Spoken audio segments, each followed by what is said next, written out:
ইমামুল আউয়ালিনাল আখিরিন বহরে সাদকা রহমাতাল লিল আলামিন তুকু যাও সুন্নতে আহমদ কুজাবা মুহাম্মদ কাইবুয়াদ নিসবত তুরা নবীর উম্মত আজ আমরা যদি বয়ান শুনি নামাজ ভালো লাগে না, কোরআন ভালো লাগে না।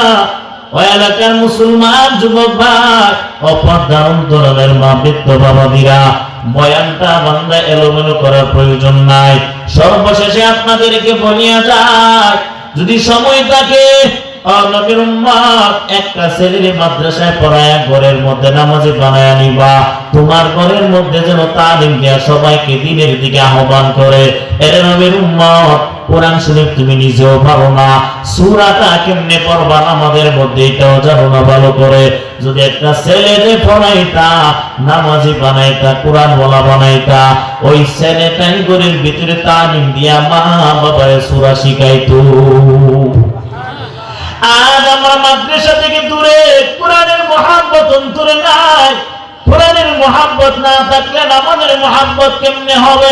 এই কোরআনটারে বাস্তবায়ন করার জন্য আমার নবী কত কষ্ট করছে, নামাজটারে বাস্তবায়ন করার জন্য কতই না কষ্ট করছে। আম্মা জান আয়েশা একদিন নবীজির চেহারার দিকে তাকায় দেখে কালো কালো দাগ দেখা যায়, ক্ষত বিক্ষতর দাগ। আম্মা জান আয়েশা ডাক দিয়া কয়, ও নবী এগুলো দাগ কিসের দাগ? বসন্তের দাগ নাকি? আমার মায়ের নবী এই কথা বলার পর চোখ বেয়ে বেয়ে পানির অশ্রুগুলো পড়তেছে। আম্মা জান আয়েশা ডাক দিয়া বলে, নবী আপনি কেন কাঁদেন? আমি আয়েশা কি কোনো বেয়াদবি করলাম? বলে না না আয়েশা, আমার এই কথাটা শোনার পর অতীত জীবনের একটা কথা মনে পড়ে গেছে। আমি যখন দিনের দাওয়াত নিয়ে বেঈমানদের কাছে যাইতাম, ওই বেঈমানেরা দিন মানতো না। আমি নবীর বেঈমানেরা পাথর দ্বারা দিল মারতো। ওই পাথরের আগা থেকে একটা আগা কালো দাগ হয়ে ক্ষত বিক্ষত হয়ে আছে। আম্মা জান আয়েশা রাদিয়া বলেন, নবী গো আল্লাহর কাছে দোয়া করেন, আল্লাহ যেন দাগগুলো মুছায়া দেয়। নবী ডাক দিয়া বলেন, আয়েশা আমি আল্লাহর কাছে বললে তো আমার আল্লাহ সেকেন্ডের সময় লাগবে না, দাগগুলোরে মুছায়া দিবে। তবে হাসরের ময়দানের দিকে তাকাও, জাহান্নামের ভয়ে মানুষগুলো কাঁদতে কাঁদতে যখন বড় ভাইয়ের কাছে গেল, আমার ভাই তুমি না জমিনে আমার আপন ছিলে, আর জাহান্নামের আগুন দাউ দাউ করে পিছনে জ্বলতেছে, আবারে বাঁচায় নেন। মায়ের কাছে যাবে, মাও তারে বাঁচানোর জন্য আসবে না। বাবার কাছে যাবে, বাবাও তারে বাঁচানোর জন্য আসবে না। সেই কিয়ামতের মুসিবতের দিন আমার মায়ার নবী বলেন, আদম নবী থেকে নিয়ে ঈসা রূহুল্লাহ পর্যন্ত সব নবীদের কাছে যাওয়ার পর কোন নবী যখন উম্মতের জন্য সিজদায় পড়ে কাঁদবে না, আমি আমার গুনাহগার উম্মতের জন্য এই সিজদায় পড়ে কান্নাকাটি করব। সেদিন আমার মালিকের দরবারে কাঁদব, একটা কালো দাগের বিনিময় লক্ষ লক্ষ উম্মতের জন্য আমি আল্লাহর দরবারে সুপারিশ করে এক একটা কালো দাগের বিনিময়ে উম্মতদেরকে জান্নাতে দিতে পারবো। নবীর উম্মত নবীর চিনলা না, আল্লাহরে চিনলা না, সারা জীবন চিনলা শুধু তোমার নেতারে রে বাবা। নবীর উম্মত আমার মায়ার নবীর কত পাওয়া, আমার মায়ার নবী কেমন নবী ছিলেন। মিশকাত শরীফের হাদিস 533 নং হাদিস এম খণ্ডের মধ্যে উল্লেখ করে, মদিনার মধ্যে একজন রাখাল জঙ্গলার ভিতরে রাখালি করে, হঠাৎ করে তাকায় দেখে জঙ্গলার ভিতর থেকে একটা বাঘ তার ছাগলের পালের ভিতরে ঢুকে গেল। ছাগলের পালের ভিতরে ঢুকা ওই বাঘ একটা ছাগল গাড়ির মধ্যে কামড় দিয়া জঙ্গলার দিকে নিয়ে যায়। রাখালে বাঘের পিছনে পিছনে দৌড়ায়, ডাক দেয়া বলে, বাঘ আমার ছাগলটারে নিবি না, মালিকের কাছে জবাব দেওয়ার কোনো কিছুই থাকবে না। আমার মালিক যদি শুনে মনে করবে আমি চুরি করে বিক্রি করে ফেলাইলাম। দিলাম, এরে ভাগ আমার ছাগলটারে নিবি না? ওই রাখাল দৌড়ে গিয়া বাগদারে ধরছে, বাঘের জবান থেকে মুখ থেকে বকরিটারে নিয়ে আসলো। বাঘে তারে কোনো ক্ষতি করে নাই, বকরিটারে সাইরে দিয়া বাঘ পাহাড়ের উপরে উঠে গেল। ওই পাহাড়ের উপরে ওঠার পর বাঘের জবান থেকে মানুষের ভাষায় কথা বলতে আরম্ভ।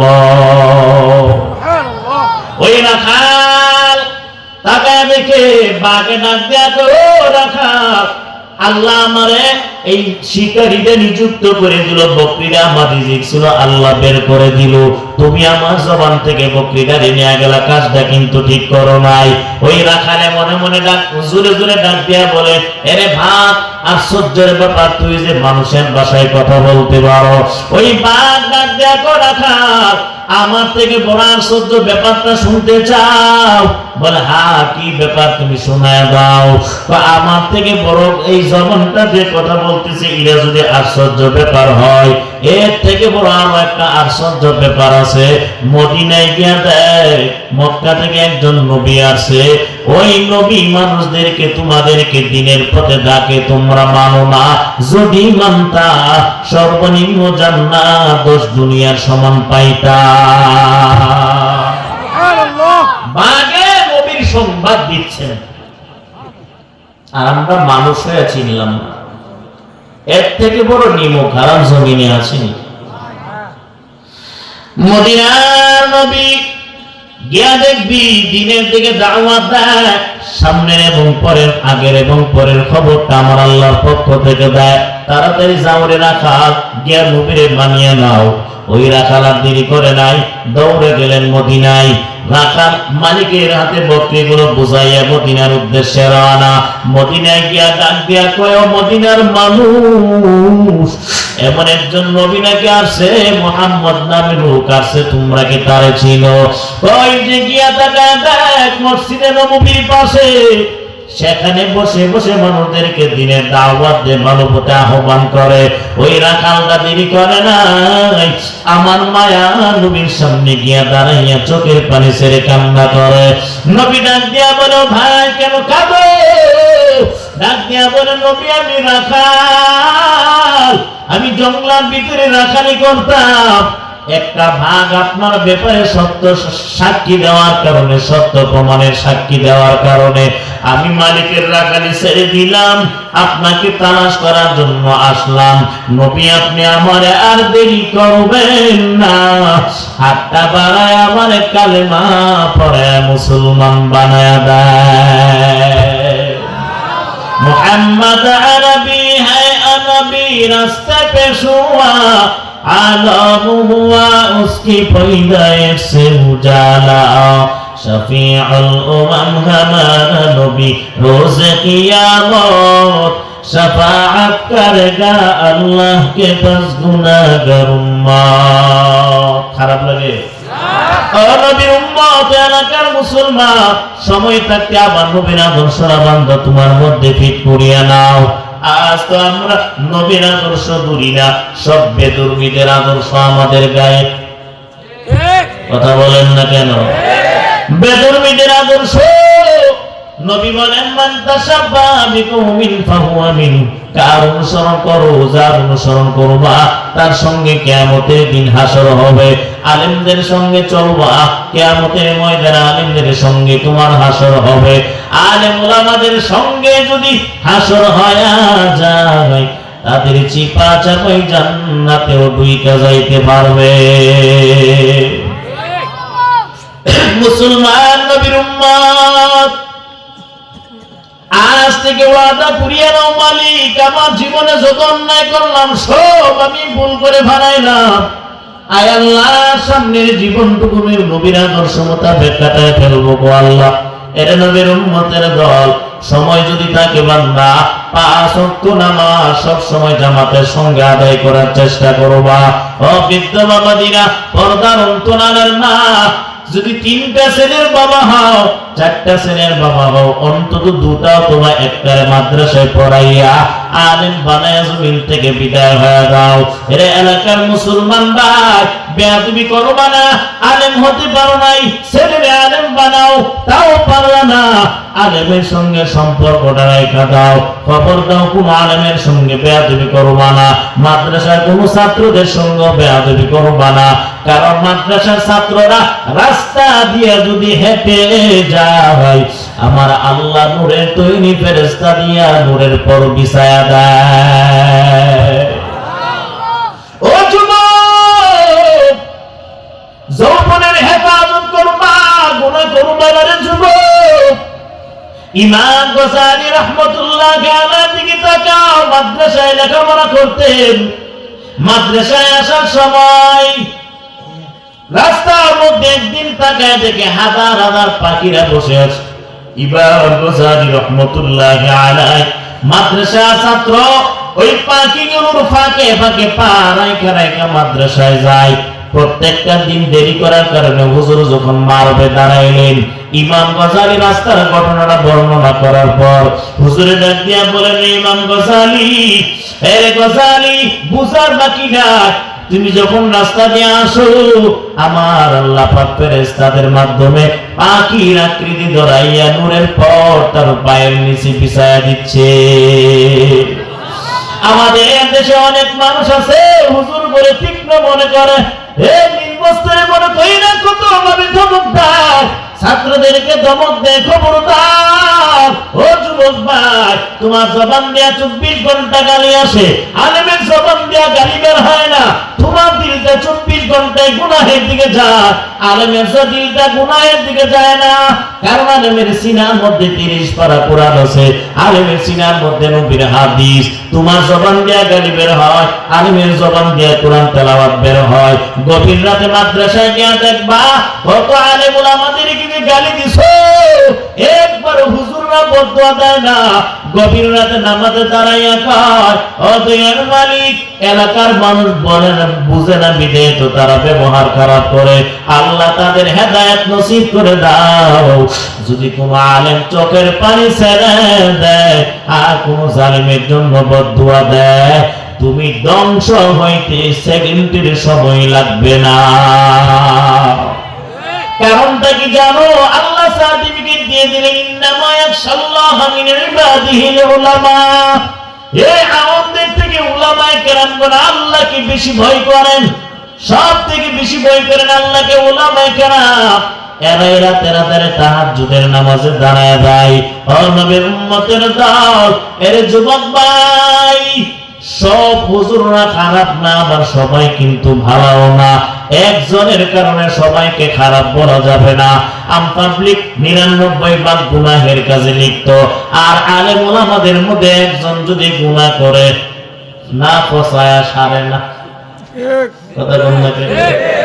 হুজুর মনে এই কাজটা করলো, হুজুরের যৌবন নাই, আছে না নাই? ইন্নান নাফসা লাআম্মারাতুম বিসসু ইল্লা মান রাহিমা রাব্বি। নফসে আম্মারা এমন একটা বস্তু যেটা খারাপের দিকে সব সময় যাবে। আল্লাহ বলেন, বুজুর্গ বলেন, যেটাই বলেন, কিন্তু আল্লাহ এই নফসের উপরে রহম করলেন, ওই নফসটা কোনোদিন গুনাহের দিকে যাইতে পারে না। ও নবীর উম্মত, ও যুবক ভাই, খবরদার মাদ্রাসার ছাত্রদেরকে ধমক দিয়ে কথা বলবা না, এদেরকে বসাইয়া মাঝে মাঝে কোরআন তেলাওয়াত শুনবা। এরে বাবা, তুই কোরআন পড়া, আমি শুনতে থাকি। কোরআন তেলাওয়াত করা আর কোরআন শোনা দুটোটাই সমান সওয়াব। আর আস্তে করে বলেন, বসাইয়া মাঝে মাঝে কোরআন তেলাওয়াত শুনবেন। এই ঠিক বল, সূরা ইয়াসিন দেখো, আমি পারি না। অথবা নিয়ে যাবেন মাদ্রাসার ছেলেদেরকে, আমার বাবার কবরস্থানে দাঁড়ায় একটু কোরআন শরীফ পড়ো। কোরআনের হাফেজদেরকে নিতে পারেন না মাঝে মাঝে, নিজেদের কোনো ফেস্তা বানালে নই না। মাঝে মাঝে উলামায়ে কেরামগণদের সঙ্গে চলাফেরা করে নিয়ে যাবেন, আমি বাবার কবরে যায়। আর মুরব্বীদেরকে বলবো, আপনারা যারা আছেন, যদি নাতি থাকে, ছেলের করে নাতি, মেয়ের করে নাতি, মাদ্রাসায় দেন, একটা ছেলের হাফেজ কোরআনওয়ালা বানান, কাজে লাগবে। আল্লাহ আমাদের বুঝার তৌফিক দেন, আর জোরে বলেন আমিন। এর নবীর উম্মত, বৃদ্ধ বাবাজিরা, পর্দার অন্তরালের মা, আল্লাহর দরবারে তওবা করো, আল্লাহ গুনাহ আর করব না। এরে যুবক ভাই, তোমাদের সম্মান আমার আল্লাহ কিন্তু কম দেয় নাই। সম্মান আমার আল্লাহ দিলেন যুবকদেরকে আল্লাহর আরশের ছায়ার তলে 7 ব্যক্তি ছাড়া কেউ থাকতে পারবে না। এদের মধ্যে একদল হলো যারা যৌবনকালে ইবাদত করেছে। ঠিক না বেটি? ইমাম গজালি রাহমাতুল্লাহি আলাইহি দুনিয়ার মানুষের বুঝায় দিলেন, হে দুনিয়ার মানুষ, ইমাম গজালির একটা যৌবন ছিল 18 বছরের প্রত্যেক যুবক। ইমাম গজালি যখন মাদ্রাসার দিকে যায়, রাস্তার মধ্যে দাঁড়াইয়া ইমাম গজালির একটা মেয়ে সবসময় পটানোর চেষ্টা করে। শুনেন, ভালো করে শুনেন, আপনারা তো যুবক নেই। ইমাম গজালি রাহমাতুল্লাহি আলাইহি মাদ্রাসার দিকে আসতেছে, রাস্তার মধ্যে একটা মেয়ে সুন্দরী নারী সবসময় দাঁড়ায় থাকে। ইমাম গজালি রাহমাতুল্লাহ আলাইহি মেয়েটার দিকে একবারও তাকায় প্রক্ষেপ করে না, কারণ ইমাম গজালির যৌবন আমাদের মতো এত লুস না। ঠিক কথা বল নাকি? আমরা তো মাশাআল্লাহ রমনা পার্কের গাছের গোড়ায় বসছে দেখো জুড়াই জুড়াই, যায় না চেনা মানুষ না পশু, ওদের আচরণ চলা ফেরাই। রমনা পার্কের গাছের গোড়ায় বসছে দেখো জুড়াই জুড়াই। কথা কোন না করে ওইগুলো 16 ডিসেম্বর 21 ডিসেম্বর সব ফলায় গেছে। নবীর উম্মত, সামনে আইতাছে 14 ফেব্রুয়ারি, একটা দিন আছে সামনে না? হুজুর সব দিন পালন করিব না করি 14 ফেব্রুয়ারি করা দরকার। ঠিক না বেটি? আর বর্তমানে আছে মহিলাদের জন্য বউ বাজার, আছে না নাই? বউ বাজারে যে কি মজা, পুরুষের কোনো জায়গা নাই।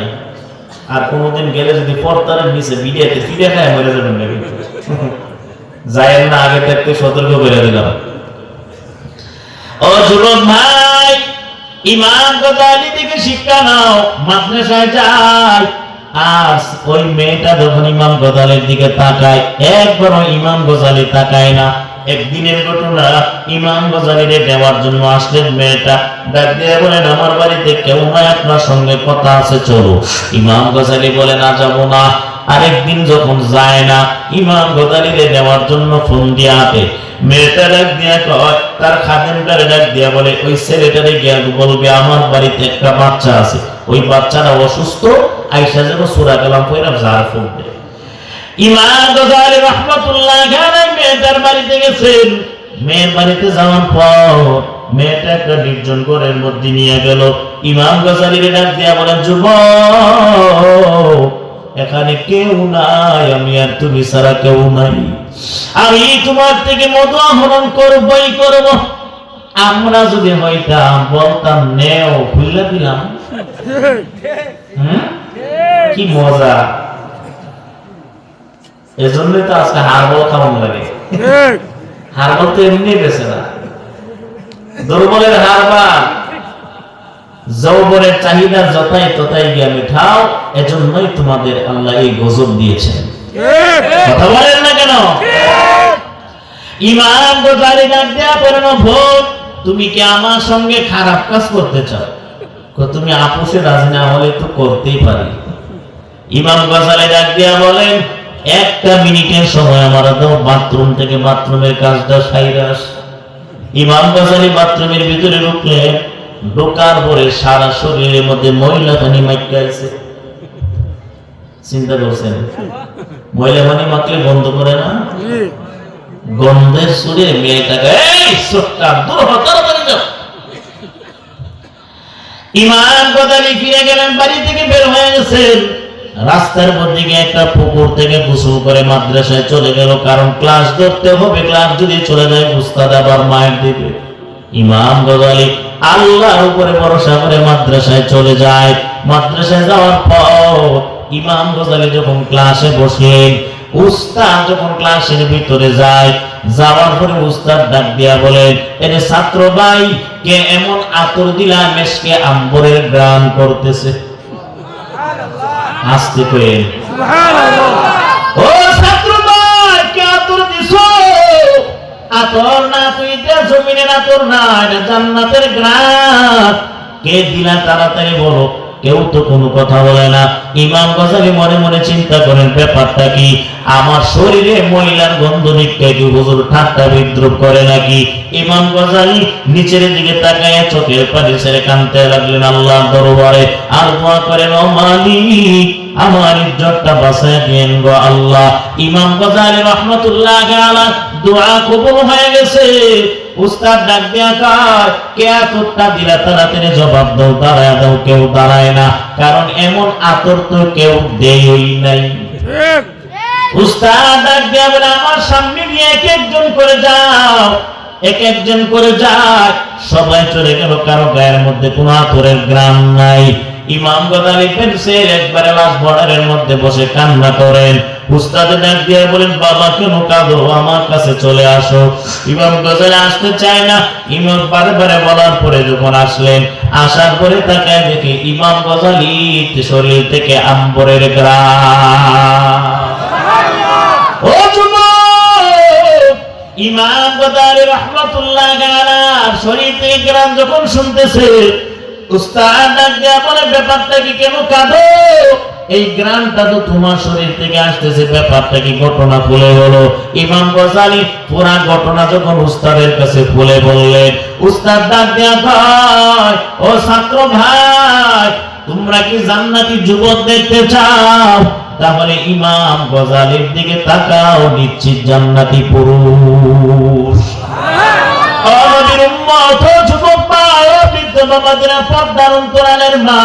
এখনো সময় আছে, আল্লাহ দরবারে তওবা করে বিদায় হয়ে দাও।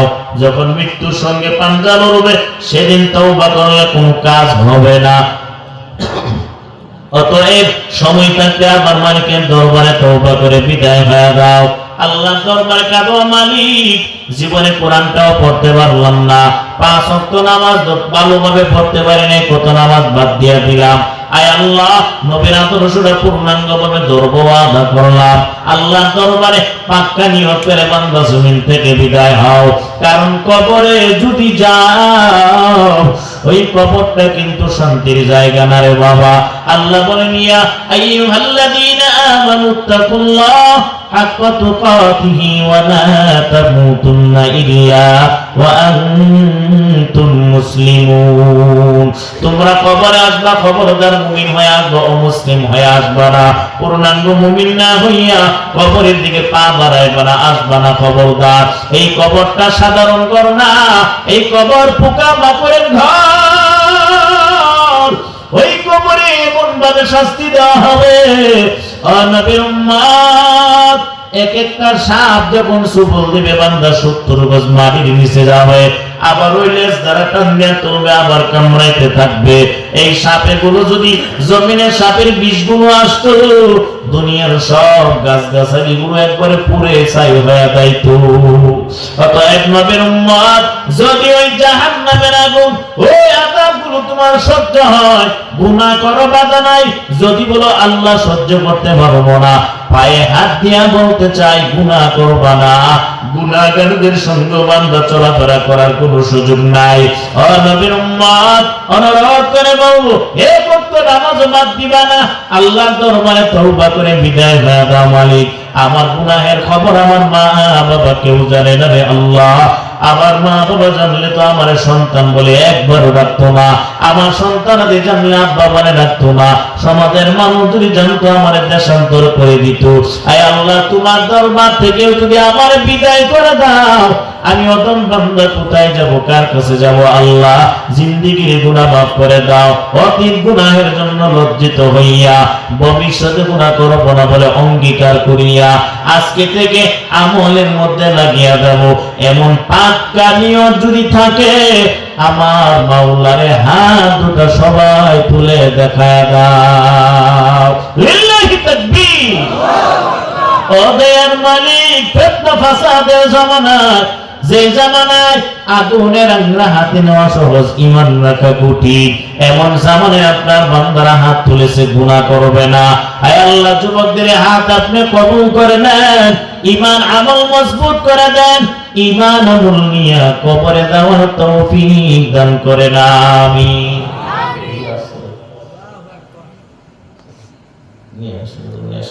আমি এই বসে বসুন।